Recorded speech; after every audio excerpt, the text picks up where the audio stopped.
Today I'll be reviewing the Airchy shutter. So they sent this shutter over for me to test and to review, and there were some bold claims about how long it lasts in the court and also the value for money and price of the shutter.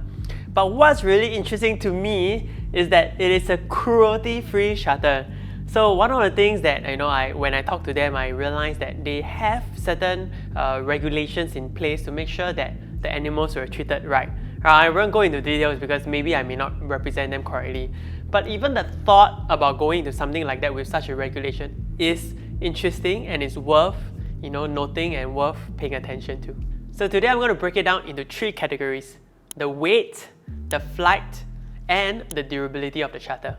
When I talk about the weight of shutter, I'm talking about how it feels when you hit it, whether it feels substantial and heavy, or whether it feels so light and it's as if you're not hitting anything. So on a scale of light, 0, right, to a scale of like 10, heavy, I will put this at around 7. So this is like your regular tournament grade kind of shutter where it's substantial enough, you don't feel like it's too heavy, but clearly it's not as if it's not like those cheap shuttlecock where you don't feel like you're hitting anything at all. So next we're going to talk about the flight path of the shutter, right? And for me, I'm very used to an even flight path, which means like you will go as expected, right? You will fly and then you will slow down towards the end, right? But what's different for this shutter is that in the beginning of the flight, it feels like it accelerates very fast, but at the end, it decelerates very fast also.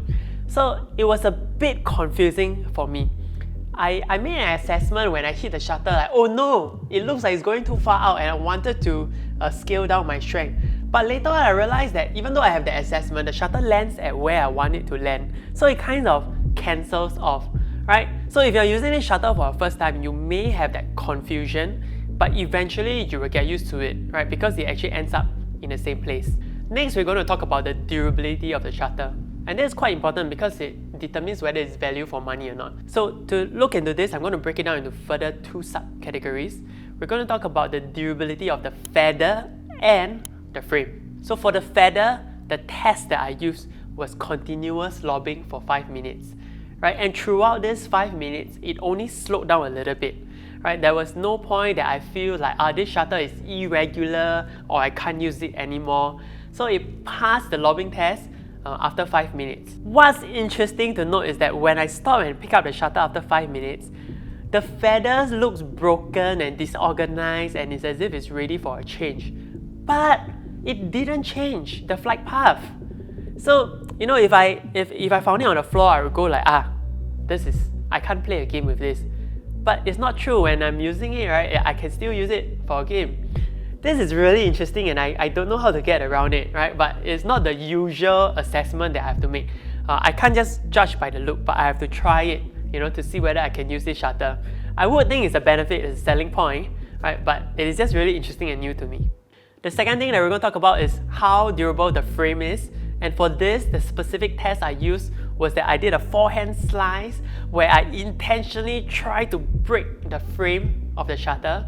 And it was only about the 3+ minute mark, right, of continuous slicing. Then the frame part of the feather starts to break, right, the frame starts to give way. But what's also worth noting is that sometimes with the other shuttlecock, because the glue is not so hard, right, when we smash, lob or slice, it changes the shape when the frame becomes soft, right, and squash and bends. But it didn't happen for the Airchy. The frame is relatively tough and strong and it retained its circular shape throughout the test. So that's something worth noting about. The overall score for the durability of the shutter, it would be around a 3.5 to 4. I'm hesitant to give it a 4 because the feather does ruffle up quite a little bit and gets broken. But yet I would say that it still retains its flight path and its stability most of the time. So I would say it's a high 3.5, right? I can't give it a 3.75, but I will put it at a 3.5. Bear in mind the qualitative assessment that I'm bringing in here.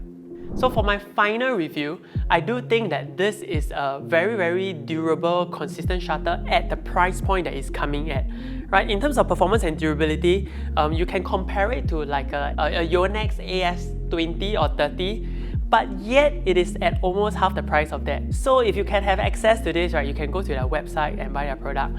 Then I think this is a shuttle worth considering to use, right? If you are a club owner, right, or you are a games organizer, you can try this shuttle. At its price point, it's great. Thank you for watching this video. If you enjoyed it, please click like and subscribe. And in the comment section below, I want to know what did you find helpful about this video and what else I can improve on. And I will also be really interested to know what other shuttlecocks you want me to review. Bye!